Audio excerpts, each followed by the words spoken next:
नमस्कार, मी अमोल जोशी. कर्नाटकचे मुख्यमंत्री म्हणून बी.एस. येडियुरप्पा यांनी आज सकाळी 9 वाजता शपथ घेतली आणि त्यानंतर आता इथून पुढचे 15 दिवस कर्नाटकच्या राजकारणामध्ये अत्यंत महत्त्वाचे असणार आहेत.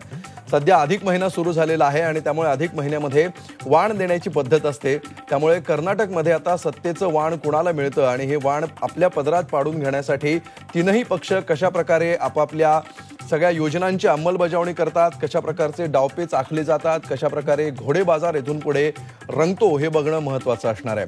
मात्र सध्या गेल्या काही तासांमध्ये ज्या घडामोडी वेगाने घडलेल्या आहेत त्या घडामोडींवरून संपूर्ण देशाचं लक्ष कर्नाटकमध्ये काय होतं याकडे लागलेलं आहे. काल रात्रभर सर्वोच्च न्यायालयामध्ये खलबत झाली. काँग्रेस आणि भाजपच्या वकिलांनी रात्रभर खलबत केली आणि यानंतर आम्ही शपथविधी रोखू शकत नाही असं सर्वोच्च न्यायालयाने सांगितलं. त्यामुळे शपथविधीला स्थगिती द्यायला नकार न्यायालयाने दिला आणि त्यानंतर आता हा शपथविधी पार पडलाय. शपथविधीची ही औपचारिकता संपलेली आहे. मात्र आता खरं आव्हान हे इथून पुढच्या 15 दिवसांमध्ये भाजपसमोर असणार आहे. बहुमत भाजप कसं सिद्ध करणार याबाबत आणि या सगळ्या विषयी आज आपण चर्चा करणार आहोत. येडियुरप्पांचा शपथविधी पुढे काय याच्या खास कार्यक्रमामध्ये. या विषयावर चर्चा करण्यासाठी आपल्यासोबत आहेत काँग्रेस पक्षाचे प्रवक्ते सचिन सावंत, त्याचबरोबर आपल्यासोबत आहेत भारतीय जनता पक्षाचे प्रवक्ते केशव उपाध्ये आणि त्याचबरोबर आपल्याबरोबर ज्येष्ठ कायदेतज्ञ ॲडव्होकेट उदय वारुंजीकर हे सुद्धा काही वेळातच या चर्चेमध्ये सहभागी होणार आहेत. सगळ्यात पहिल्यांदा आपण सुरुवात करूया सचिन सावंत यांच्यापासून. सचिन सावंत, शपथविधी अखेर पार पडलेला आहे. त्यामुळे गेल्या 2 दिवसांपासून जो प्रश्न होता की शपथविधी कोण घेणार, पहिली संधी कोणाला मिळणार, या सगळ्याची आता उत्तरं मिळालेली आहेत. आता एका दुसऱ्या टप्प्यावर आता हा सगळा सत्ता संघर्ष येऊन पोहोचलेला आहे. गेल्या काही तासात जे काही घडलंय याविषयी आपली काय प्रतिक्रिया आहे? नाही, पहिली गोष्ट अशी की मला आज ज्या वेळेला संविधान स्वीकारण्याची वेळ होती आणि त्यावेळेला कॉन्स्टिट्यूंट असेंब्लीचे अध्यक्ष राजेंद्र प्रसादजींनी भाषण दिलं होतं, ते आजही अतिशय समर्पक आहे आणि संपूर्णपणे या लोकशाहीला मार्गदर्शक आहे. भविष्यातही राहील, येत्या जनरेशन्स, येत्या ज्या पिढ्या येतील त्यांनाही ते राहील. त्यांनी असं म्हटलं होतं की संविधान हे एका कुठल्याही मशीनसारखं निर्जीव अशा तऱ्हेचं एक पुस्तक आहे आणि त्याच्यामध्ये जीवन देण्याचं काम ते चालवणाऱ्या ऍडमिनिस्ट्रेटरवरती अवलंबून असेल, प्रशासकावरती अवलंबून असेल. जर त्या ठिकाणी प्रशासकांचं चरित्र इतकं चांगलं नसलं तर या संविधानाचा काहीही उपयोग होणार नाही आणि एकंदर देशाची परिस्थिती ही लोकशाहीला मारक ठरेल. आजची परिस्थिती दुर्दैवानं तशीच आहे. मोदीजींना फार ॲक्रोनिम म्हणजे त्याच्यामध्ये शब्दांची फोड करण्याची फार आवड आहे, परंतु मोदीजी म्हटल्यानंतर त्यांचं मोदी हे नाव murder of democracy in India असं करावं लागेल. इतक्या वाईट प्रकारे आज लोकशाहीची विटंबना होत चाललेली आहे. ज्या तऱ्हेनं वेगवेगळ्या ठिकाणी आपापल्या सोयीनुसार वेगवेगळे निर्णय घेतले जातात गव्हर्नरांकडनं, अतिशय दुर्दैवाचं आहे. म्हणजे एका ठिकाणी मणिपूरला, गोव्याला, मेघालयाला वेगळा न्याय दिला जातो, तिथं त्या ठिकाणी पोस्टपोल अलायन्सेस जे आहेत त्यांना मान्यता दिली जाते. 2 आमदार निवडून आले मेघालयमध्ये भाजपचे, त्यांच्याबरोबर त्यांनी अलायन्स एनपीपी बरोबर केला आणि त्यांना त्या ठिकाणी मान्यता दिली. कुठल्याही तऱ्हेची त्यांच्याकडे मेजॉरिटी नसताना, मेजॉरिटी काँग्रेस पक्षाकडे असताना, सिंगल लार्जेस्ट पार्टी काँग्रेस 3 ठिकाणी होती, त्या ठिकाणी भारतीय जनता पक्षाच्या गव्हर्नरांनी अशा पोस्टपोल अलायन्सला मान्यता दिली. आणि या संदर्भामध्ये आता ज्या वेळेला अशी वेळ आली त्यावेळेला मात्र त्या ठिकाणी भारतीय जनता पक्षाला सत्ता बनवता येत नाही, पूर्ण बहुमत नाही, सिंगल लार्जेस्ट पार्टी आहे ह्याचं कारण दाखवून त्यांना बोलवलं गेलं. म्हणजे हे चाललं काय? तुम्ही बिहारला पाहिलं, तुम्ही तर बिहारची त्या ठिकाणी single largest party Lalu Prasad यादवांची party होती, थट्टा सुरू आहे, तिला बोलवलं नाही त्या ठिकाणी. पहिल्यापासून आरोप होता तोच आरोप, हे सगळे विटंबना प्रचंड.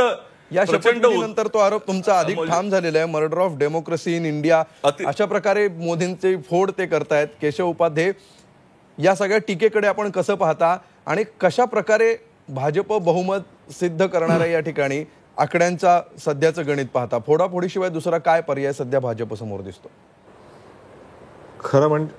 खरं म्हणजे टीव्हीवर चर्चा करताना मला वाटतं काही संकेत पाळायला हवेत. राहुल गांधी अपयशाचं दुसरं नाव म्हणजे राहुल गांधी किंवा बालिशपणा दुसरं नाव म्हणजे राहुल गांधी, अशा प्रकारे शब्दाची फोड मी करू शकतो जी सर्वसामान्य सगळ्या जनतेला मान्य आहे.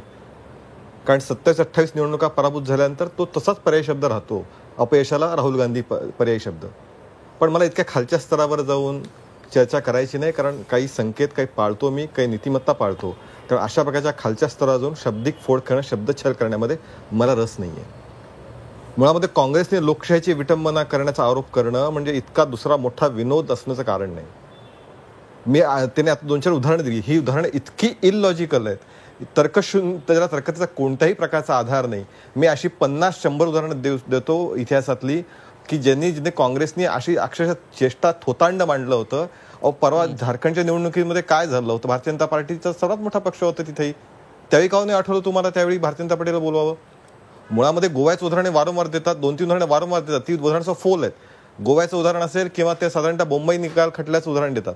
बोंबई खटल्याशिवाय स्पष्ट म्हटलंय की सर्वात लार्जेस्ट पार्टी, हवा असेल तर मी ते वाचून दाखवतो तुम्हाला. पहिल्यांदा largest party, pre poll alliance आणि पोस्ट पोल अलायन्स, अशा पद्धतीतलं वर्णन आहे. दुसरं गोव्याचं, गोव्याच्या पक्षांनी क्लेमच नाही केला तर राज्यपालांना बोलवणार कसा? म्हणजे यांच्यात एकमत होत नाही, गटनेता निवडला जात नाही, त्याच्यानंतर दावा केला जात नाही आणि म्हणायचं आम्हाला बोलवलंच नाही. म्हणजे ह्याच्यापेक्षा हास्यास्पद, म्हणजे काँग्रेसच्या स्वतःच्या अंतर्गत भानगडींमुळे तिथे त्यांनी क्लेमच नसेल केला तरी मात्र दोषारोप दुसऱ्यावर द्यायचा. त्यामुळे ही जी उदाहरणं दिली जातात अत्यंत अतार्किक उदाहरणं आहेत. मुळामध्ये या सगळ्या याच्यामध्ये आता ते रात्री 2:30 वाजता कोर्टात सुद्धा जाऊन आले या सगळ्या विषयामध्ये स्टे मागण्यासाठी. कोर्टाने सांगितलं की नाही, शेवटी सगळ्यात महत्वाचं आहे राज्यपालांना काय वाटतं, राज्यपाल त्यांच्या सद्विवेक बुद्धीनुसार निर्णय घेत असतात, निर्णय घ्यावेत अशी अपेक्षा आहे. त्यामुळे जे मी आता थॉमस नावाचे सर्वोच्च न्यायमूर्तींचं मत सुद्धा वाचत होतो. सोली सोराबजीने हे सांगितलंय की सर्वात लार्जेस्ट पार्टी म्हणून भारतीय जनता पार्टीला बोलवलं पाहिजे. त्यामुळे अनेक सगळ्यांची मतं ही आहेत की सर्वात मोठा पक्ष म्हणून बोलवलं पाहिजे. खरं म्हणजे राहुल गांधींच्या अपयशाची चर्चा होऊ नये म्हणून अशा प्रकारचा काँग्रेस रडीचा डाव खेळतोय. जेडीएस आणि जेडीएस, एक मिनिट फक्त, शेवटचा मुद्दा म्हणतो, जेडीएस आणि काँग्रेस हे मुळात एकत्र, हेच मुळात घोडेबाजार आहे. अशा म्हणजे कुठल्या एकमेकांच्या विरोधात लढले ते आणि एकत्र आता एका मिनिटात कुठल्या नैतिक मूल्यावर एका मिनिटामध्ये एकत्र आले हो?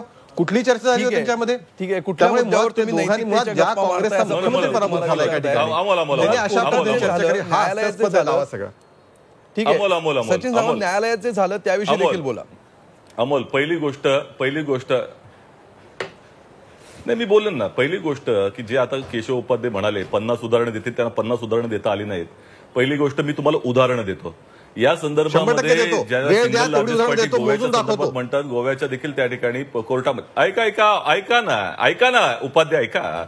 ह्या आता तुमचा दुटप्पीपणा तुमच्या पक्षाचा उघड पडतोय. तुम्ही काय फार शब्दछल करून तो जाऊ शकत नाही. मणिपूरला काय झालं? मणिपूरला त्या ठिकाणी क्लेम नव्हता का? 28 जागा होत्या, 60 पैकी 28 जागा काँग्रेस पक्षाला होत्या मणिपूरला.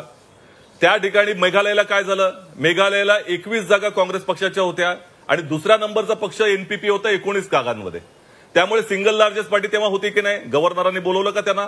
नाही बोलवलं. तुम्ही ज्या वेळेला बिहारच्या संदर्भामध्ये म्हणता, बिहारला सिंगल लार्जेस्ट पार्टी त्या ठिकाणी कोण होती? लालू प्रसाद यादवांची पार्टी होती. तुम्ही बोलवलं का? ज्या वेळेला फूट पडल्यानंतर त्यांना बोलवलं नाही. मागच्या दारानं पोस्टपोल जे अलायन्स आहेत, आता मला एक गोष्ट सांगा, त्यांनी हे जे उदाहरण केलं केशव उपाध्यायांनी की ह्या पोस्टपोल अलायन्सला काही अर्थ नाही. मग मला असं म्हणायचंय की ज्या नितीश कुमारांनी निवडणूक लढवली भाजपच्या विरोधामध्ये, त्यांच्याबरोबर तुम्हाला अलायन्स करताना ही गेली होती का? कुठे लाज आली होती त्याची? तुमची बाजूला पडली होती का? पीडीपीच्या विरोधामध्ये तुम्ही त्या ठिकाणी निवडणूक लढवलीत, पीडीपी बरोबर अलायन्स कसं केलं? त्यावेळेला तुम्हाला वाटलं नाही का पोस्टपोल अलायन्समध्ये? म्हणजे ह्यांचे दुटप्पीपणाचे चेहरे त्या ठिकाणी पूर्णपणे उघड होत आहेत. आता माझ्या दृष्टिकोनातून कोर्टाचा विषय जो आहे, या संदर्भामध्ये गोवा जजमेंट आम्ही त्या ठिकाणी मांडलं आणि गोव्याच्या वेळेला या संदर्भामध्ये जी विपरीत परिस्थिती होती आणि त्यावेळेला सुप्रीम कोर्टानं असं म्हटलं होतं की पोस्टपोल अलायन्सच्या संदर्भामध्ये जरी झाला असेल निर्णय तरी त्याच्यामध्ये आम्ही दखल देणार नाही आहोत. म्हणजे तिकडे सुप्रीम कोर्टाची भूमिका जी गोवा जजमेंटच्या वेळेला होती, अशाच तऱ्हेचं त्यावेळेला चर्चा झाली असताना, सुप्रीम कोर्टावर पिटिशन दाखल झाली असताना, गोव्याच्या जे आमचे विधिमंडळ पक्षाचे नेते होते त्यांनी त्या ठिकाणी दाखल केले असताना सुप्रीम कोर्टानं एक जजमेंट दिलेला आहे आणि त्या जजमेंटचा रेफरन्स जर घेतला तर आताच्या परिस्थितीमध्ये ही संपूर्णपणे निवडणूक ही आपली ही जी त्या ठिकाणी शपथविधी अग्राह्य ठरतो. आणि सुप्रीम कोर्टानं काल जवळपास 3.5 तास चर्चा ऐकल्यानंतर या संदर्भामध्ये त्यांनी 2 पत्र मागितले. तुम्ही एक लक्षात घ्या काय झालेलं आहे. इतकी गंभीर परिस्थिती आहे की येदुरप्पांनी पत्र दिलं गव्हर्नरांना की त्यांना बहुमत सिद्ध करायला आठवडा पाहिजे. परंतु गव्हर्नरांनी 15 दिवसाची मुदत दिली. तर आता ही जी पत्र दिलेली आहे येदियुरप्पांची ती सादर करण्याला सांगितली आणि उद्या सकाळी 8:30 वाजता याची हिअरिंग ठेवलेली आहे. आम्हाला निश्चितपणे खात्री आहे की सुप्रीम कोर्ट पूर्वी स्वतःच दिलेल्या जजमेंटच्या विरोधात जाणार नाही. ठीक आहे. केशव उपाध्ये, ज्या प्रकारे आता फोडाफोडीच्या राजकारणाला ऊत येईल, कारण इतर ठिकाणी जी उदाहरणांची चर्चा झाली आहे, तुम्ही ज्या ठिकाणची उदाहरणं दिलेली आहेत किंवा सचिन सावंतांनी ज्या ठिकाणची उदाहरणं दिली आहेत यापूर्वीची, त्या ठिकाणी अपक्ष आणि इतर यांची संख्या मोठी होती आणि त्यामुळे सिंगल लार्जेस्ट पार्टीला ज्यावेळी राज्यपाल आमंत्रण द्यायचे तेव्हा त्यांना एक प्रकारचा वाव असायचा, एक प्रकारचा स्कोप होता या इतर आणि अपक्षांना मागे लावण्याचा. या ठिकाणी जी थर्ड लार्जेस्ट पार्टी आहे तिने सत्तेचा दावा केलेला आहे आणि काँग्रेस त्यांच्याबरोबर आहे. असं असताना जे केवळ 2 अपक्ष उरतात, तर कुठलीही शक्यता नसताना, थेट फोडाफोडीशिवाय इतर पर्याय नाही हे स्पष्ट असताना सुद्धा आता कशा प्रकारे भाजप आपली सत्ता समीकरणं जुळवणार आहे? फोडाफोडीशिवाय इतर काही पर्याय दिसतो का तुम्हाला? मी सगळ्या प्रश्नांची उत्तर देतो. थोडंसं आमचे मित्र सचिन सावंत हे जे बोलले त्यालाही सांगतो. कसं आहे, वाडाची साळ पिंपळाला नेऊन लावायची, बघा काय झालं म्हणायचं, असं म्हणण्याचं काही कारण नाही. काश्मीरमधलं उदाहरण त्यांनी दिलं. पीडीपी आणि बीजेपी कसे पोस्टपोल लागले. तुम्हाला आठवण करून देऊ इच्छितो, काश्मीरमध्ये निवडणूक झाल्यानंतर 1 महिना कुणीही क्लेम केला नव्हता.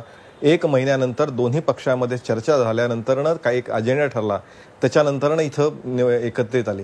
इथं अजून निवडणुकीचे निकाल पूर्ण कर्नाटकात जाहीर व्हायचे तो तवर दोघांनी काँग्रेसने सकाळी नेऊन पाठिंबा दिला. असं कुठलं नैतिक त्या ठिकाणी काय झालं? काही चर्चा नाही, काही नाही. शेवटी कुठल्या म्हणजे हे कुठल्या ह्याच्यातनं आलं होतं? शेवटी सत्तेची लालसा काँग्रेसला जी होती, ज्या मुख्यमंत्री 16 मंत्री पराभूत झाल्यानंतरही काँग्रेसला सत्तेमध्ये राहायची हौस येते आणि अशा पद्धतीने करता आणि राहुल गांधींचा पराभव लपवायचा आहे म्हणून सगळं राजकारण झाला. पहिला मुद्दा. दुसरा त्याच्यातला मगाशी तो मुद्दा मांडला की कशा पद्धतीने सरकार काय, इथं हे परिस्थितीच नाहीये. मी पुन्हा एकदा काँग्रेसच्या सरकारचं आठवण एवढ्यासाठी करून देऊ इच्छितो सचिन सावंतांना की 1992 साली नरसिंहवांचं सरकार जे आलं होतं त्यावेळी सुद्धा काँग्रेसला पूर्ण बहुमत नव्हतं, तरी सुद्धा ते सरकार पूर्णपणे 5 वर्ष चाललं. म्हणजे याचा अर्थ हे सरकारला पूर्ण बहुमत मिळेल की नाही, तर 100% बहुमत मिळेल. आता ते बहुमत कसं मिळेल याचा असं आहे की शेवटी फ्लोअर मॅनेजमेंट किंवा अन्य विषय असतात ते या ठिकाणी टीव्ही स्टुडिओमध्ये चर्चेला केले जात नाही, त्या विषयाला मर्यादा असते. त्यामुळे तशा पद्धतीने मला असं वाटतं की आणि त्याच्याही पुढे जाऊन जर समजा 2 वेळचा अनुभव आम्हाला आहेत, समजा जर येदियुरप्पांना बहुमत पूर्ण सिद्ध नाही करता आलं, आम्हाला 1996 मध्ये अटलजींना पहिल्यांदा ज्यावेळी सर्वात सिंगल लार्जेस्ट पार्टी म्हणून बोलवलं होतं त्यावेळी 13 दिवसात सरकार वाजपेयींचं होतं. वाजपेयींना बहुमत सिद्ध करता आलं नाही, वाजपेयी राजीनामा दिला, वाजपेयी निघून गेले. 1998 मध्ये 13 महिने सरकार आलं, आम्ही घोडेबाजार केला नाही, कॅश फॉरवर्ड काँग्रेसने केलं होतं. ही काँग्रेसची सवय घोडाबाजार करण्याची. वाजपेयी एका मताने पडले होते, ते आपले पनवेलचे ठाकूर ते खासदार होते, ते एकटे खासदार होते, त्यांना तर पक्षांतरबंदी कायदा पण लागू झाला नसता, पण तरीसुद्धा आम्ही तो फोडला नाही, आम्ही घोडेबाजार करणार नाही. वाजपेयी ते निघून गेले, त्यामुळे अशा राजीनामा दिला आणि सरकार गेलं.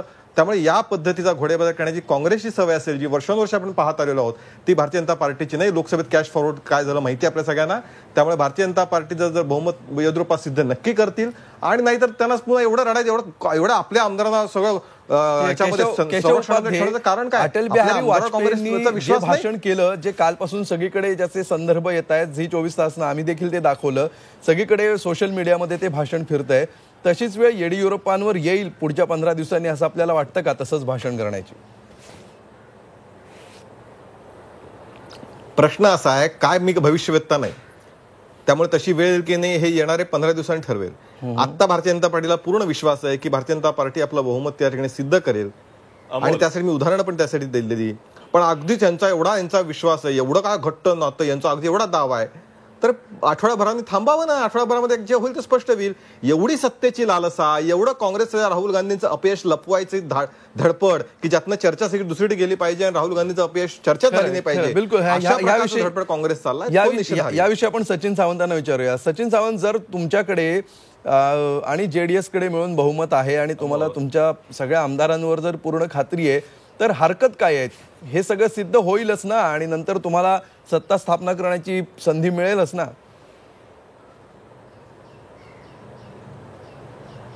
अमोल, पहिली गोष्ट ही संविधानिक जी प्रक्रिया आहे त्याच्यानुसार त्या ठिकाणी ते होते की नाही याच्याबाबत, आणि ते जर होत नसेल तर मला असं वाटतं की त्याचे अतिशय मोठे दुष्परिणाम आहेत.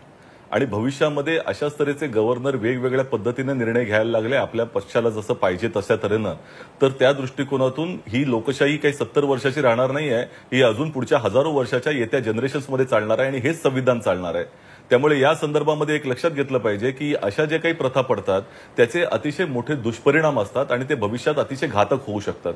विषय असा आहे की या संदर्भामध्ये तुम्ही ज्या तऱ्हेनं आता उपाध्ये सांगतायत, मला असं म्हणायचं आहे की या ठिकाणी म्हणजे आज हा जो मॉडेल तुम्ही लक्षात घ्या की ज्या तऱ्हेने कर्नाटकामध्ये आलेला आहे, जेडीएसनं स्वतः त्या ठिकाणी सत्ता स्थापनेसाठी दावा ठोकलेला आहे. जेडीएस आणि काँग्रेसनं त्याला समर्थन दिलंय. दोन्ही पक्षांचं समर्थनाचं पत्र त्या ठिकाणी 116ची यादी त्याकडे आहे. भारतीय जनता पक्षाला कुठल्याही इतर अपक्षांकडे त्या ठिकाणी पाठिंबा मागता येणार नाही, त्यांचं कुठल्याही तऱ्हेचं बहुमत होत नाही. याचा सरळ सोट अर्थ असा आहे की गव्हर्नरांनी तुमच्यावरती सोडून दिलं, या लोकशाहीवरती आक्रमण करा, आता एमएलएची खरेदी करा, फोडा. 100 कोटी रुपयाचा त्या ठिकाणी कुमारस्वामी आता स्वतः म्हणाले 100 कोटी रुपयाचा त्या ठिकाणी रेट चालू केलेला आहे आणि मंत्रीपद देतो, अशा तऱ्हेची फोडाफोडीचं राजकारण या ठिकाणी केलेलं आहे. आणि हे आता झालेलं नाही. तुम्ही अहमद पटेलांची निवडणूक झाली राज्यसभेची, त्यावेळेला जवळपास किती आमदारांना फोडलं गेलं हे समोर आहे लोकांच्या.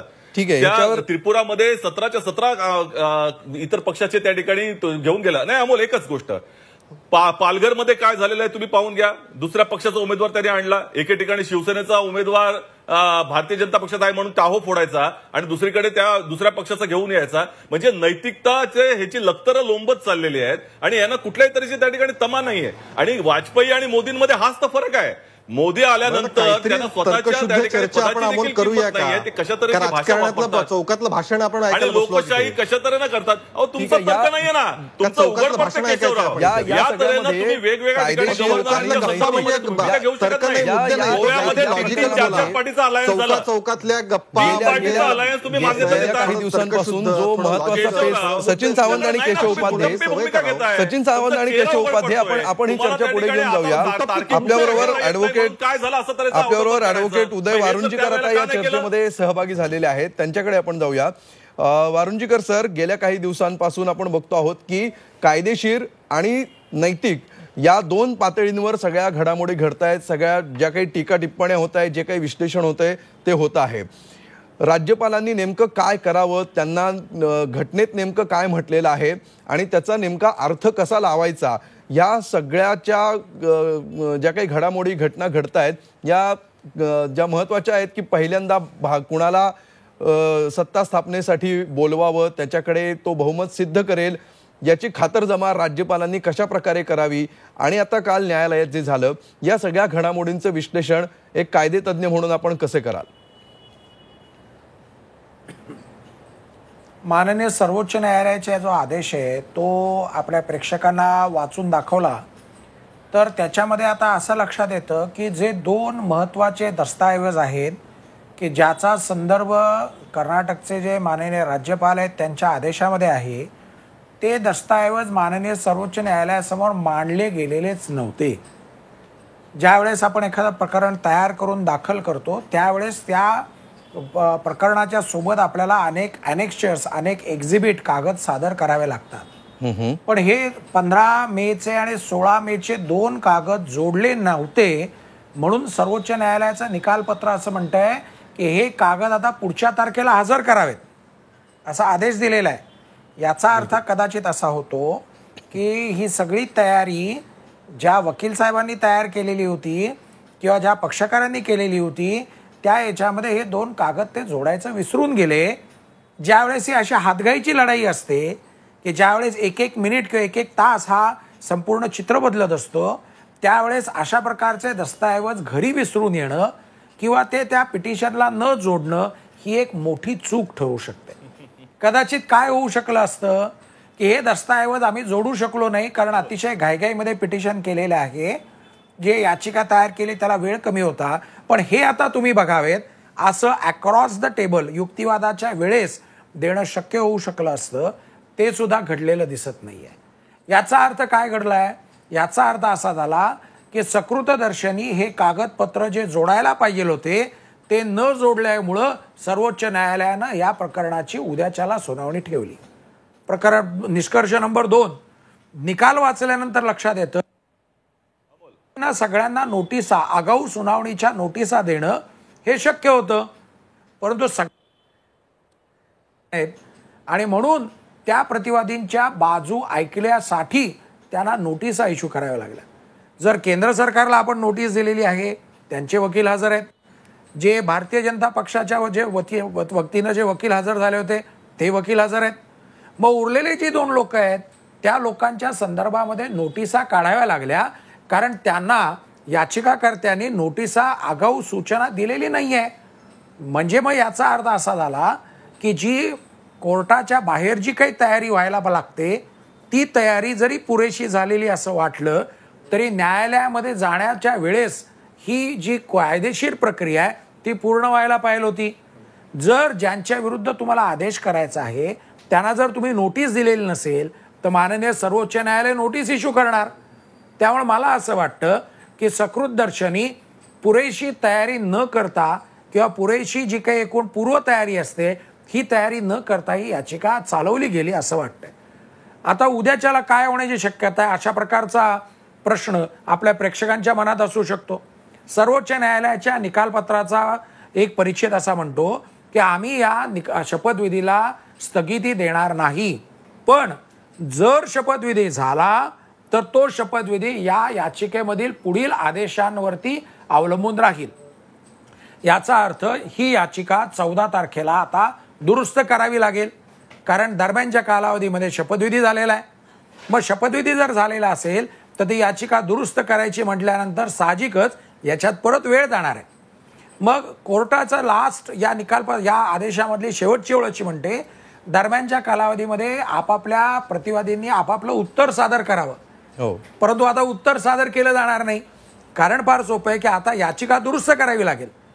पूर्वीचा जो निकाल पूर्वीची जे मागणी होती प्रेयर क्लॉज जो होता तो प्रेयर क्लॉज हा राज्यपालांनी 16 मे रोजी जारी केलेला जो आदेश आहे तो आदेश रद्दबदल करावा अशी मागणी होती. आता पुढची मागणी कदाचित करावी लागेल की जो शपथविधी झालेला आहे तो आणि दरम्यानच्या कालावधीमध्ये घडणारं जे 15 दिवसाचा मध्ये बहुमत करावं अशा प्रकारचा जो आदेश आहे तो देखील चॅलेंज करावा लागू शकतो. त्यामुळे मला असं वाटतं की आता हे उद्याच्याला प्रकरण चालेल असं दिसत नाही. आपल्या प्रेक्षकांच्या माहिती करता माननीय सर्वोच्च न्यायालयाला जी उन्हाळी सुट्टी लागणार आहे ती उद्यापासून लागणार आहे. त्यामुळे उद्याच्याला हा शेवटचा कामाचा दिवस आहे जो सुट्टीच्या आधीचा आहे. त्या दिवशी प्रकरणांची खूप गर्दी असते. त्या दिवशी न्यायालयात देखील लवकर प्रकरणं चालवायचा प्रयत्न होत असतो. हे सगळं बघता उद्याच्याला समजा एका वकिलानं जरी मुदत मागितली तरी देखील माननीय सर्वोच्च न्यायालय हे प्रकरण पुढे ढकलण्याची शक्यता असू शकते. 3 न्यायाधीशांचं खंडपीठ आहे. या 3 न्यायाधीशांमधले एखादे न्यायाधीश सुट्टी लागतीये म्हणून जर का रजेवरती जाणार असतील तर माननीय सर्वोच्च न्यायालयाच्या सरन्यायाधीशांना परत नवीन खंडपीठ सगळं कॉन्स्टिट्यूट करावं लागेल. हे सगळं बघता सकृतदर्शनी असं दिसतंय की पुरेशा आमदारांचं पाठबळ असताना देखील आता बस मात्र हातातून हुकलेली आहे, ट्रेन मात्र पुढे निघून गेलेली आहे. ती ट्रेन कुठल्या दिशेला जाणार, कुठं काय काय होणार हे उद्याच्या सुनावणीच्या नंतरच आपल्याला चित्र स्पष्ट होईल. ठीक आहे, ही कायदेशीर नेमका अर्थ काय होता काल सर्वोच्च न्यायालयामध्ये जी सगळी खलबत झाली त्याचा. ठीक आहे, सचिन सावंत ह्याच्याविषयीच तुम्हाला काही बोलायचंय? तुम्ही मगाचपासून हात वर करताय. एकच फक्त आणि उदयजींच्या वक्तव्यावरती थोडंसं मी फक्त एवढंच बोलेन की जे 2 दस्तावेज मागितलेले आहेत ते 2 दस्तावेज हे येदुरप्पांनी राज्यपालांना दिलेली पत्र आहेत 2, आणि ती पत्र ही राज्यपालांच्या ऑफिसमध्ये असल्यामुळं काँग्रेस पक्षाकडे ती तात्काळ मिळणं उपलब्ध होणं हे शक्य नाही. राज्यपालांनी जे पत्र जाहीर केलं त्याच्यामध्ये त्याचा उल्लेख आहे, त्या आदेशामध्ये त्याचा उल्लेख असल्यामुळं ते पत्र आवश्यक वाटली न्यायालयाला, आणि ती मला असं वाटतं की राज्यपालांच्या ऑफिसमधनंच त्या ठिकाणी उपलब्ध होतील आणि त्यांनाच ते डायरेक्शन आहे. काँग्रेस पक्षाला ते डायरेक्शन नाहीये. ठीक आहे, ही चर्चा आपण पुढे घेऊन जाऊया. केशव उपाध्ये, ज्या प्रकारे आता ह्या सगळ्या चर्चा अनेक दिवस सुरू आहेत, काय नैतिक काय अनैतिक आणि काँग्रेस पूर्वी कशी वागली आणि भाजप आता कशी वागते, या सगळ्या घटना घडामोडी जरी आपण याच्या पुढे जाऊन सध्या आपण जर विचार करायचा म्हटला तर ज्या प्रकारे मगाशी जो मुद्दा ज्या मुद्द्यावर तुम्हाला बोलायचं होतं, फोडाफोडीच्या राजकारणाशिवाय सध्या कुठलाही पर्याय नाही. तुम्ही असं म्हणताय की या गोष्टी इथे चर्चेमध्ये बोलता येणार नाहीत, पण ज्या प्रकारे लोकशाहीमध्ये सगळ्या गोष्टी पारदर्शकपणे होत असतात आणि कुठला तरी एक पर्याय हा दिसत असतो, जो पर्याय दिसत असतो त्यामध्ये तो कसा मिळवायचा, ते आमदार कसे आणायचे. मात्र या ठिकाणी जर 78 अधिक 38 हे आमदार जर डेडिकेटेड आहेत सत्ता स्थापन करण्यासाठी, तर कशा प्रकारे भाजप ही समीकरणं जुळवेल, काय काय शक्यता तुम्हाला दिसत आहेत? तुम्ही काय करणार हे सांगू नका, पण काय शक्यता दिसत आहेत? नाही, शक्यता मी तुम्हाला शेवटी असं मी भारतीय जनता पार्टीचा प्रवक्ता आहे. मी काही एका विशिष्ट विचारसरणीला काँग्रेसचं विचार मानायचे मात्र स्वतःला तटस्थ म्हणून घ्यायचं अशा प्रकारच्या व्हायचा नाही. मी अधिकृतपणे भारतीय जनता पार्टीचा प्रवक्ता आहे. त्यामुळे ज्या गोष्टी मला समोर दिसतात त्या खुल्यापणाने सगळ्यासमोर तुमच्या सांगितलं, कुठली गोष्ट लपवून ठेवली नाही. आणि हेही मी तुम्हाला उदाहरण दिलं की भारतीय जनता पार्टीची 2 उदाहरणं मी दिली की फोडाफोडीच्या राजकारणामध्ये आम्हाला रस नाही, हॉर्स ट्रेडिंग सुरू केलंय ते काँग्रेसने सुरू केलंय. त्यामुळे एक आत्ता या क्षणी बरं तेही सांगितलं, तुमच्या माहितीसाठी सांगतो, महाराष्ट्रात ज्यावेळी पहिल्यांदा सरकार स्थापन झालं, तुम्हाला आठवत असेल भारतीय जनता पार्टीने आता 2014 मध्ये सरकार स्थापन झालं, त्यावेळी सुद्धा 122-123 आमदार भारतीय जनता पार्टीसोबत होते अधिकृतपणे. आणि त्यावेळी भारतीय जनता पार्टीचं सरकार त्याच्यानंतर शिवसेना नंतर त्या सरकारमध्ये काही दिवसानंतर सामील झाली आणि सरकार आता पूर्ण बहुमतात सरकार भारतीय जनता पार्टीचं सुरू आहे. त्याच्यामुळे हा सगळा मुद्दा लक्षात घेतला पाहिजे की शेवटी सरकार बहुमत हे फ्लोअर मॅनेजमेंट आहे, ते कशा पद्धतीने करायचं. मला असं वाटतं कर्नाटक भारतीय जनता पार्टी ते योग्य पद्धतीने पाहिल आणि त्याच्या उपर जाऊन ज्या पद्धतीने हातगाईवरती येऊन केसची पूर्ण तयारी न करता धडपड कोर्टात जायचं आणि पुन्हा रडत बसायचं, अशा पद्धतीने करण्यापेक्षा तुम्हाला आठवण करून देऊ इच्छितो. म्हणजे अनेक मगाशी मला सचिन सावंत एक उदाहरण मला विचारत होते, मी खरंच मला वेळ दिला तर तेवढी उदाहरणं मी सांगेन. मला सांगावं, अयोध्या प्रकरणानंतर भारतीय जनता पार्टीची 3 सरकार बरखास्त करण्याचं कारण काय होतं? 4 सरकार एकूण बरखास्त केली उत्तर प्रदेशमधलं, पण त्याशिवाय दिल्ली, मध्य प्रदेश आणि राजस्थान ही सरकार त्यावेळी बरखास्त करण्याचं कारण काय होतं? म्हणजे अशा अनेक गोष्टी ज्या आहेत काँग्रेसच्या मी अनेक सांगू शकतो. NT रामारावच्या वेळी तर राज्यपाल त्यावेळी एक सरकारचा राज्यपाल हवा तसा रिपोर्ट देत नव्हता म्हणून त्या राज्यपालाची बदली त्यावेळी करण्यात आली. त्यामुळे 50 उदाहरण नक्की 100% मी सांगू शकतो, ओळीने सांगू शकतो. तर ती आपली चर्चेची वेळ नाही, तेवढी जागा नाहीये म्हणून त्यातलं थांबतोय. त्यामुळे काँग्रेसने नैतिकतेच्या गोष्टी करू नयेत, काँग्रेसने लोकशाहीच्या विटंबनाच्या गोष्टी करू नयेत, सर्वात त्याच केल्यात. आणि काँग्रेसच्या सोयीचं, एक मिनिट, काँग्रेसच्या सोयीचं जे असतं, काँग्रेसच्या सोयीचं असतं ती म्हणजे घटना पाळणं. असं नाही, या ठिकाणी राज्यपालांनी त्यांच्या समोर ज्या गोष्टी आहेत त्याचं पालन त्यांनी करण्याचा प्रयत्न केला. राज्यपालाच्या विजडमवरती राज्यपाल जे वाटतं की सरकार देऊ शकतं त्यानुसार सरकार त्यांनी ते बोलवलेलं आहे. त्यामुळे आम्हाला सोयीचं नाही, मग राज्यपाल चुकीचे आहेत किंवा घटना हे होतीये असं रडगाणं मला वाटतं कृपया काँग्रेस थांबावं. एवढा विश्वास आहे, आठवड्याभरात काय होऊन जाईल, दूध का दूध पाणी का पाणी. ही चर्चा आपण अशी सुरू ठेवूया, एक ब्रेक घेऊया आणि ब्रेक नंतर आपण भेटूया. पाहत रहा झी24 तास.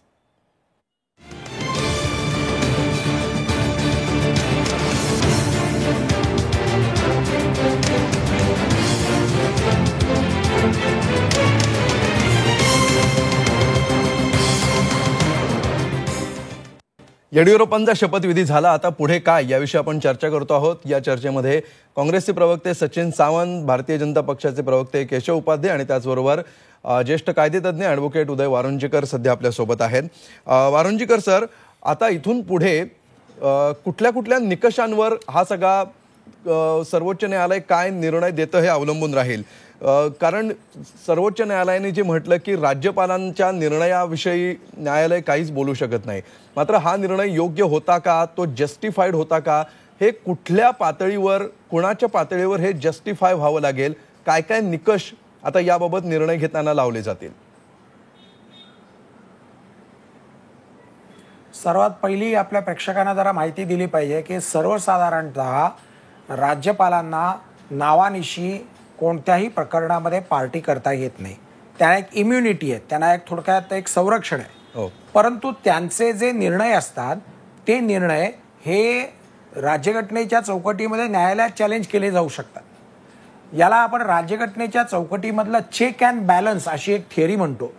या चौकटीमध्ये कुठलीही बाजू, कुठलाही पक्ष वरचढ होऊ नये म्हणून एकमेकाचे पाय एकमेकामध्ये बांधून ठेवलेले आहेत.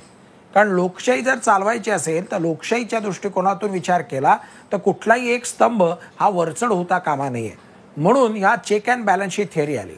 मग साहजिकच ज्या दिवशी न्यायालयामध्ये राज्यपाल साहेबांचा जो आदेश आहे तो आव्हानित केला जातो, त्यावेळेस त्याच्याकडे कशा नजरेनं बघायचं या संदर्भामध्ये सुद्धा आता निकालपत्र खूप आहेत. म्हणजे SR मुंबईचं निकालपत्र असेल, अरुणाचलमधलं असेल किंवा अशी ढिगभर असतील. आपल्याकडं मुंबई उच्च न्यायालयाची देखील अशी पूर्वीची निकालपत्र आहे जी गोव्याच्या संदर्भात झाली होती, ती पण मुंबईचंच खंडपीठ असल्यामुळं ती पण आपल्याकडची निकालपत्र आहेत. या सगळ्यामधून एक गोष्ट लक्षात येते की हा जो judicial review of a decision of a governor असं ज्याला आपण म्हणतो, त्याला काही मर्यादा आहेत.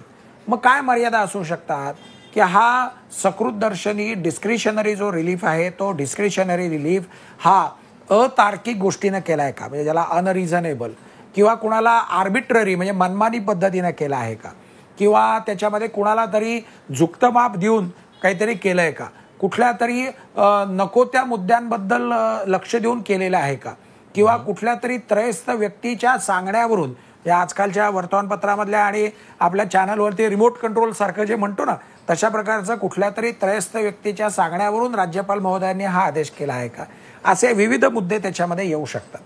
या सगळ्याच्या बरोबरीनं सर्वात महत्त्वाचा मुद्दा येऊ शकतो की हे जे दोन्ही जे पर्याय होते त्या पर्यायांची मोजमाप किंवा तुलना ही या राज्यपाल साहेबांनी कशी केलेली आहे, असे सगळे विविध पर्याय, विविध प्रकारचा युक्तिवाद माननीय सर्वोच्च न्यायालयासमोर केला जाऊ शकतो. परंतु मला असं वाटतं की शहाणा काउन्सिल या प्रकरणामध्ये जर असेल तर तो शहाणा काउन्सिल म्हणेल की बचेंगे तो और भी लढेंगे, त्याच्यामुळे हे माघारी घ्या. उद्याच्याला सर्वोच्च न्यायालयाने जर का या मुद्द्यावरती राज्यपालांचा निर्णय योग्य होता असं म्हटलं तर सगळे दरवाजे बंद होतील, आणि जर तो अयोग्य होता असं जर म्हटले तर त्याच्या आधारावरती परत त्यांना जाऊन जिंकल्यानंतर सगळं परत जुळवाजुळव करावी लागेल. त्याच्यामध्ये कदाचित अजून वेळ जाऊ शकतो. आपल्या प्रेक्षकांच्या माहितीकरता हे 100-125 आमदार मंडळी एकत्र ठेवणं हे सर्वसाधारणतः अवघड असतं. ज्या बातम्या आपल्यासमोर येतात त्याच्या आधारावरती दिसतं की 15 दिवस ही खूप मोठी मुदत आहे की ज्या मुदतीमध्ये हे एवढे सगळे 125 आमदार किंवा 110-117 आमदार एकत्र सांभाळून ठेवणं हे अवघड असतं. मग या पार्श्वभूमीवरती कदाचित जर उद्याच्याला सर्वोच्च न्यायालय विरोधात आहे असं जर वाटलं तर मग आम्ही हे माघारी घेतो आणि मग परत तिथला जो फ्लोअर टेस्ट आहे त्याच्यावरती आम्ही काय करायचं ठरवतो, असा एक पर्याय असू शकतो. पर्याय नंबर 2 की ठीक आहे आम्ही दुरुस्ती करतो आणि दुरुस्ती करून मग त्याच्यानंतर तुम्ही पुढच्या आठवड्यातल्या सोमवारच्या दिवशी याची सुनावणी ठेवा, असंही म्हणणं शक्य असू शकतं. पर्याय नंबर 3 यातला कदाचित झाकलीमूठ 1.25 लाखाची, त्याप्रमाणे हे सगळं माघारी घेऊ, आपले सगळे जे आमदार आहेत ते आमदार नीट सांभाळून ठेवूया आणि फ्लोअर टेस्टवरती बहुमताचा जो ठराव आहे तो ठराव हाणून पाडूया, अशी देखील व्यूहरचना असू शकते. प्रश्न उरला कायद्याच्या नजरेतून. कायद्याच्या नजरेतून या प्रकरणाकडे जर बघायचं झालं तर एवढंच दिसतंय की आता सर्वोच्च न्यायालयानं अजून कुठलंही टीका टिप्पणी केलेली नाहीये. फक्त आम्ही स्थगिती आत्ता देत नाही पण सब्जेक्ट टू आउटकम म्हटलेलं आहे. त्यामुळे आत्ताच्या घडीला दोन्ही गोष्टी या बॅलन्स आहेत.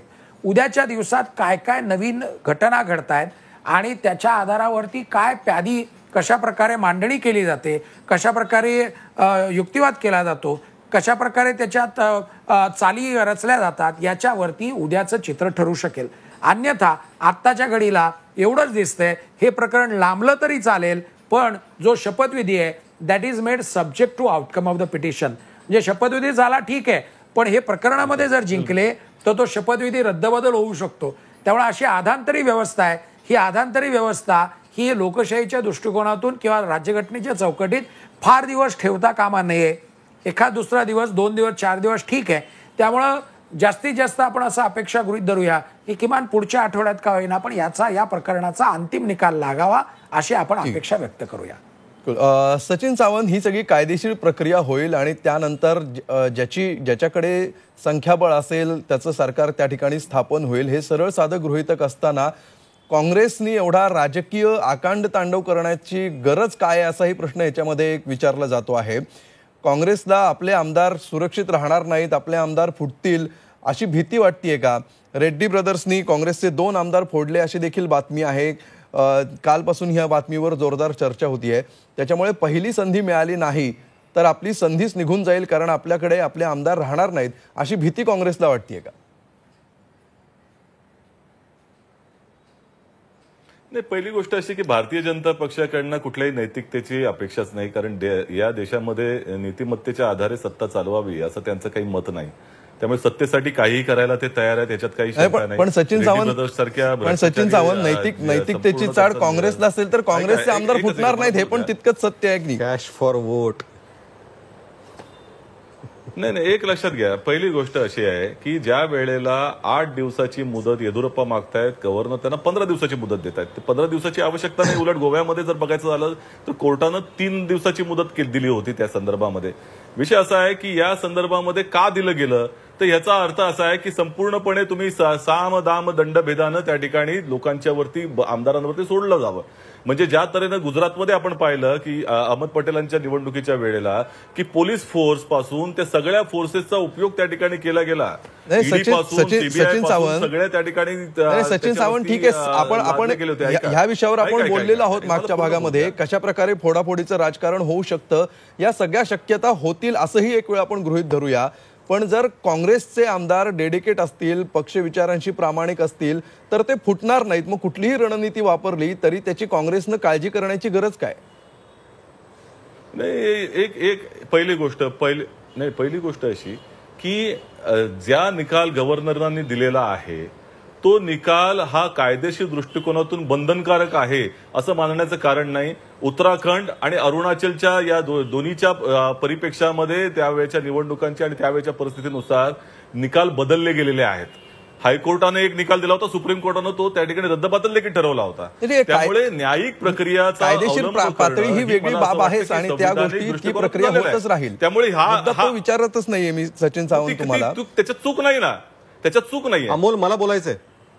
ठीक आहे, मी येतो केशव उपाध्ये, मी येतो तुमच्याकडे. पहिली गोष्ट, प्रश्न फक्त एवढाच आहे, ही कायदेशीर प्रक्रिया एका बाजूला सुरू आहे आणि ती सुरू राहील, त्याचे निकाल येईल त्यावेळी त्याच्याविषयी आपण चर्चा करूच. मात्र आता काँग्रेस खात्रीशीरपणे हे सांगू शकताय का, हा दावा करू शकताय का की आपला एकही आमदार फुटणार नाही आणि आपले जेवढे आमदार आहेत तेवढे पुढचे 15 दिवसांची जी काही मुदत आहे तेवढ्या दिवसांमध्ये ते अबाधित राहतील आणि कुठलीही संधी भाजपला मिळणार नाही? हे काँग्रेस स्वतःच्या बाबतीमध्ये, स्वतःच्या पातळीवर सध्या एन्श्युअर करू शकते? पहिली गोष्ट नाही, पहिली गोष्ट ही तर काळजी घेणं आमचं काम आहे. परंतु विषय असा आहे की या संदर्भामध्ये ज्या वेळेला गव्हर्नरांनी जो निकाल दिलेला आहे त्याचा अभिप्रेत अर्थ असाच आहे की तुम्ही त्या ठिकाणी आक्रमण करा. म्हणजे ही जर संविधानाची जर त्या ठिकाणी थट्टा होत असेल आणि ज्या तऱ्हेनं अभिप्रेत अर्थच आहे की ह्यांनी दोन्ही ठिकाणी दोन्ही पक्षाच्या प्रमुखांनी ज्या वेळेला निर्णय दिलेला आहे की आम्ही एकत्र येऊन सरकार स्थापन करू इच्छितो आणि अपक्ष असे कुठले नाहीत, अशा वेळेला अभिप्रेत अर्थ काय गव्हर्नरांचा? आणि पहिली गोष्ट, त्याच्यावर कायदा निर्णय देईल. तुमचा हा जो मुद्दा आहे आम्ही, ठीक आहे, याच्याविषयी केशव उपाध्यायांना बोलायचं. केशव उपाध्याय, याचा अर्थ काय? याचा अर्थ असा आहे, अमोल, 2 मुद्दे सांगतो, माझे अतिशय थोड्या वेळात 2 मुद्दे अमोल सांगतो. मुळामध्ये असं आहे की मी वारंवार सांगतो की टीव्हीवर बोलताना थोडंसं तर्कशुद्ध बोललं पाहिजे. आता त्यांचं वाक्य काय होतं, ह्यांनी राज्यपालांनी आक्रमण करायचा आदेश दिला. या देशातली घटना पहिल्या सरकार स्थापन झाल्यापासूनची ही पद्धत आहे की कुठलंही सरकार स्थापन ते भलेही मग सिद्ध करतं फ्लोअरवरती, पण त्याला एक विशिष्ट मुदत दिली जाते. म्हणजे किती आपण बायस पद्धतीने किंवा वाटेल ते चौकात बोलायचं बडबड करायची किंवा आक्रमण करा असं राज्यपालांनी सांगितलं. हा संकेत नियम आहे, हा सुद्धा आपण पाळायचा नाही का? हा पहिला मुद्दा. दुसरा मुद्दा, मगाशी तुम्ही जो प्रश्न विचारलात की हे सगळं तुम्हाला एवढी खात्री असताना तुम्ही हे सगळं का करताय, साधं याचं उत्तर आहे. म्हणजे काँग्रेस असं का वागते सगळं एवढी खात्री असेल तरी, ह्याचं साधं उत्तर आहे अमोल. गेले 3 दिवस आपण पाहतो आहोत, कर्नाटकचा निकाल आल्यापासून, राहुल गांधी प्रदेश केंद्रातले अध्यक्ष झाल्यापासून ते पहिलं राज्य हरले आणि आतापर्यंत 27-28 त्यांचा पराभव झाला. त्याविषयी एक शब्द चकार चर्चा जनतेमध्ये होऊ नये यासाठी हे सगळं चाललेलं आहे. काँग्रेसचं राहुल गांधींचं अपयश जे वारंवार घडतंय त्याची चर्चा लोकांमध्ये होऊ नये, त्याच्यावर लक्ष डायव्हर्ट करावं, यासाठी ही सगळी खटाटोप, यासाठी सारा अट्टाहास. आणि 38 ज्याला मिळाला, 38 आणि दोघं मिळून एकत्र, खरं म्हणजे दोघं एकमेकांच्या विरोधात लढले होते. इथंच खरं कर्नाटकातल्या जनतेचा अपमान तुम्हाला कर्नाटक जनतेने नाकारलं, काँग्रेसला नाकारला कर्नाटक जनतेने, तरी सुद्धा तिथं सत्तेमध्ये जाण्याचा प्रयत्न करतंय. कर्नाटकातल्या जनादेशाचा ढळढळीत अपमान राहुल गांधींच्या हितासाठी, राहुल गांधींचं अपयश लपवण्यासाठी तुम्ही करत आहात. गोव्याच्या जनतेचा अपमान करण्याचं काय? बिहारच्या जनतेचा अपमान करण्याचं काय? त्या ठिकाणी अरुणाचलच्या जनतेचा अपमान केला त्याचं काय? त्या ठिकाणी मणिपूरचा जनतेचा अपमान केला त्याचं काय? मेघालयाच्या जनतेचा अपमान केला त्याचं काय? काश्मीरच्या जनतेचा अपमान केला त्याचं काय? उत्तराखंडच्या जनतेचा अपमान केला त्याचं काय? त्रिपुराच्या जनतेचा अपमान केला त्याचं काय? या ठिकाणी गुजरातच्या जनतेचा अपमान केला त्याचं काय? अपमानाचा त्या ठिकाणी जनतेचा अपमान करण्याचा इतिहास आहे. हा तुमचा जनतेचा अपमान करण्याचा इतिहास आहे. तुम्ही त्या ठिकाणी संपूर्णपणे काँग्रेसच्या तोंडी किमान सरकारचा दावा तरी करा. आज तिथे जनादेश खडसे तुम्हाला नाकारले लोकांनी. 125 वरनं काँग्रेस 75 वर आली. मुख्यमंत्री एकाकडे पराभूत झाले. ही इतकी ढळढळी स्थिती आहे. त्यामुळे काँग्रेस दावा नाही केला, दावा नाही केला आणि तरी म्हणणार की आम्हाला नाकारलं. एकमेकांनी कशा प्रकारे नैतिकता सोडलेली होती याची उदाहरणं देत आहेत. एकमेकांनी कशी नैतिकता सोडलेली होती अशी दोघंही उदाहरणं देत आहेत. आणि त्याच्यामुळे सध्याची जी परिस्थिती आहे ठीक आहे उदय वारुंजीकर सर, या सगळ्यामध्ये जो कायदेशीरता आणि नैतिकता यांचा जो सगळ्यात महत्वाचा मुद्दा आहे. गोव्यामध्ये अपयश झालं, मणिपूरमध्ये अपयश झालं, मेघालयमध्ये अपयश झालं, त्याची चर्चा करा. ठीक आहे, ही चर्चा झालेली आहे. सचिन सावंत, तुम्ही याची उदाहरणांचा उल्लेख केलेला आहे, त्याचं उत्तर सुद्धा त्यांनी दिलेलं आहे. ठीक आहे वारुंजीकर सर, इथून पुढे जेव्हा जेव्हा असे प्रश्न येतील त्यावेळी ते न्यायालयीन पातळीवर सोडवले जातीलच. मात्र ज्याला आपण म्हणतो की एक सारासर विवेक किंवा नैतिकतेचा विचार करून ज्यावेळी ही राज्यघटना बनवली गेली आणि जसं सुरुवातीला सचिन सावंतांनी उल्लेख केला की पहिल्या राष्ट्रपतींनी जे म्हटलेलं होतं की घटना ही निर्जीव आहे, ती चालवणारी माणसं ती कशी चालवतात ह्याच्यावर सगळ्या गोष्टी अवलंबून आहेत. तर सध्या जे काही ह्याच्यामधल्या पळवाट आहेत किंवा ह्याच्यामधले जे थोडेफार कच्चे दुवे आहेत जिथे वेगवेगळ्या प्रकारे त्याचा फायदा घेतला जाऊ शकतो, याविषयी आपण काय सांगाल? या लवचिकतेचा कसा वापर सध्याच्या राजकारणात होताना आपल्याला दिसतो? वास्तविक पाहता नैतिकता आणि कायदा या दोन्ही गोष्टी या एकमेकात हातात हात घालून जातात. म्हणजे आमच्याकडे जो ज्युरिस्प्रुडन्स नावाचा जो विषय आहे त्या विषयामध्ये देखील आम्हाला लक्षात येतं की कायदा हा कशाच्या आधारावरती असतो, तो नैतिकतेच्या आधारावरती असतो. त्यामुळं साहजिकच या दोन वेगवेगळ्या गोष्टीत असं म्हणता येणार नाही. त्यामुळं आज घडीला मी चूक केलेली आहे, पूर्वी तू तीच चूक केलेली होती असं हे दोन्ही जर का आपल्याकडचे पाहुणे जर म्हणत असतील तर याचा अर्थ फक्त एवढाच आहे की मी दरोडेखोर आहे आणि तू बुरटा चोर आहेस, किंवा मी बुरटा चोर आहे तू दरोडेखोर आहे, अशा प्रकारचं दोघांनी एकमेकावरती आरोप केल्यासारखं चित्र उभं राहतंय. कदाचित हे या दोन्ही पाहुण्यांना आवडणार नाही, कारण दोन्ही लोकांना काही गोष्टी चांगल्या आहेत, काही गोष्टी वाईट आहेत, हे दोन्ही बाजूंकडे दिसतं. कायद्याच्या नजरेमध्ये पूर्वी काय घडलं होतं याचे दाखले आम्हाला द्यावेच लागतात, परंतु हे दाखले देत असताना ते दाखले त्या प्रकरणाशी सुसंगत आहेत का नाही हे न्यायाधीशांनी बघायचं असतं.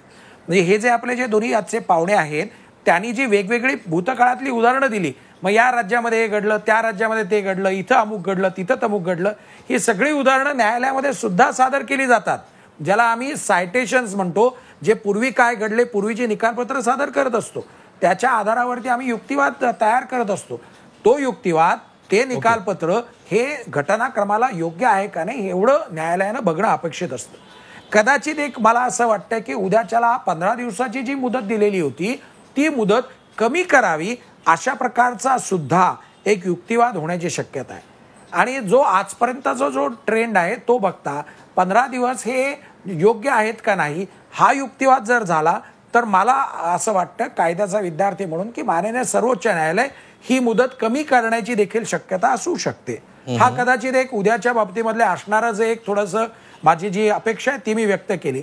उरलेला मुद्दा एवढाच की काही गोष्टी ही न्यायालयावरती आपण सोपवलेल्या आहेत, न्यायालय जे देईल ते आपण स्वीकारलं पाहिजे. आजकाल एक दुर्दैवानं ट्रेंड असा लक्षात यायला लागलाय की न्यायाधीशांवरती सुद्धा सरसकट टीका करणारे व्हॉट्सअपचे मेसेज असतील, सोशल मीडियामधले असतील किंवा आपल्याकडे येणारे सन्माननीय पाहुणे असतील, हे सगळे बोलायला लागतात. न्यायाधीश हा राज्यघटनेशी बांधील असतो. न्यायाधीश हा कुठल्या पक्ष, त्यांची विचारसरणी किंवा या अशा मुद्द्यांशी त्याची बांधिलकी नसते. त्यामुळे आपण अपेक्षा व्यक्त करूया की आता या दोन्ही पक्षांनी, दोन्ही बाजूंनी हा मुद्दा सर्वोच्च न्यायालयापर्यंत नेलेला आहे, तर सर्वोच्च न्यायालय याला पूर्ण विराम देईल. जो काही निर्णय होईल तो दोन्ही पार्टीने ऍक्सेप्ट करावा.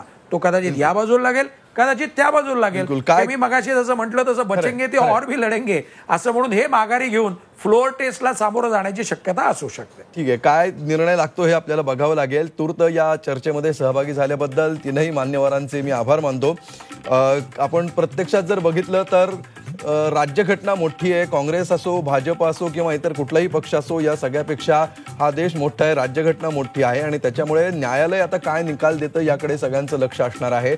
मात्र तोपर्यंत एक लांबलेली निवडणूक म्हणून सुद्धा या निवडणुकीची चर्चा झालेली होती आणि त्यानंतर आता सत्ता स्थापनेसाठी सुद्धा पुढच्या 15 दिवसांची मुदत सध्या मिळालेली आहे येडियुरप्पांना. एवढीच मुदत आता न्यायालयामध्ये कायम राहते का हे देखील बघणं महत्त्वाचं आहे. कशा प्रकारे येडियुरप्पा आपलं बहुमत सिद्ध करतात, ते सिद्ध करण्यामध्ये त्यांना यश येतं का आणि मधल्या काळामध्ये काय काय राजकीय घडामोडी घडतात या सगळ्यावर झी 24 तासचं बारीक लक्ष असणार आहे.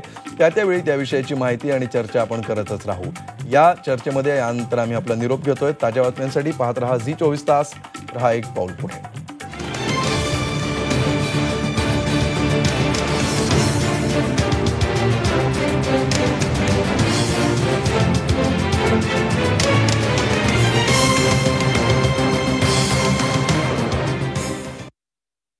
झी 24 तास रहा एक पाऊल पुढे.